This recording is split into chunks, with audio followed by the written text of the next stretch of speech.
Lors de la dernière course du Rhum, on a pu mesurer les difficultés que représentait le repérage des naufragés.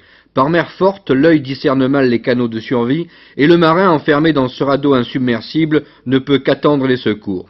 Les rations d'eau et de nourriture concentrée lui permettent de tenir 6 jours en moyenne. Depuis l'expérience d'Alain Bombard, les canaux automatiques renferment une ligne de pêche, mais le naufragé ne peut toujours pas diriger son embarcation et rejoindre les axes fréquentés par les navires de commerce. L'idée d'une survie gréée d'une voile préoccupe certains plaisanciers. Pierre Passot veut tenter avec un de ses radeaux la traversée de l'Atlantique et jouer les naufragés volontaires. Bombard en 52 avait fait progresser la survie proprement dite après sa traversée, et on s'aperçoit que depuis 200 ou 300 ans, un tas de gens ont fait des naufrages pendant des jours et des jours, pendant plus de 100 jours pour certains. Et ce que je voudrais refaire, c'est l'expérience de Bombard par principe, parce qu'il a traversé deux mers, deux styles de mer, la Méditerranée avec ses vagues très courtes et très rudes, et l'Atlantique avec les vagues très amples, très longues, avec la possibilité de se servir d'idées qui étaient mises au point par ces gens depuis des dizaines et des dizaines d'années.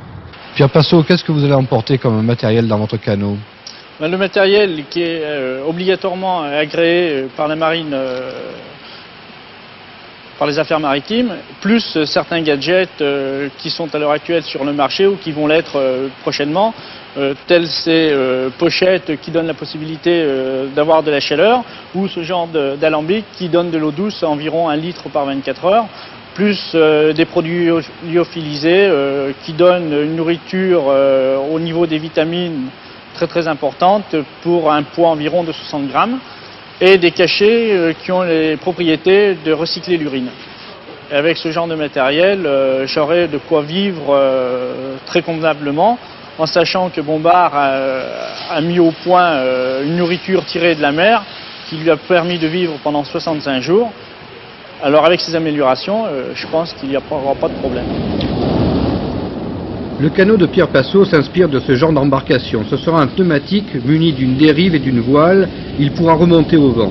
Michel Bigouin, architecte naval, s'intéresse au projet. Ce radeau pourra se gonfler automatiquement. On est en train d'équiper le bateau avec toutes sortes de gadgets très intéressants. Par exemple, le mode d'emploi du bateau qui sera en bande dessinée, de manière à ce que n'importe qui puisse utiliser le bateau sans savoir lire ou l'anglais ou l'américain ou l'espagnol ou le français.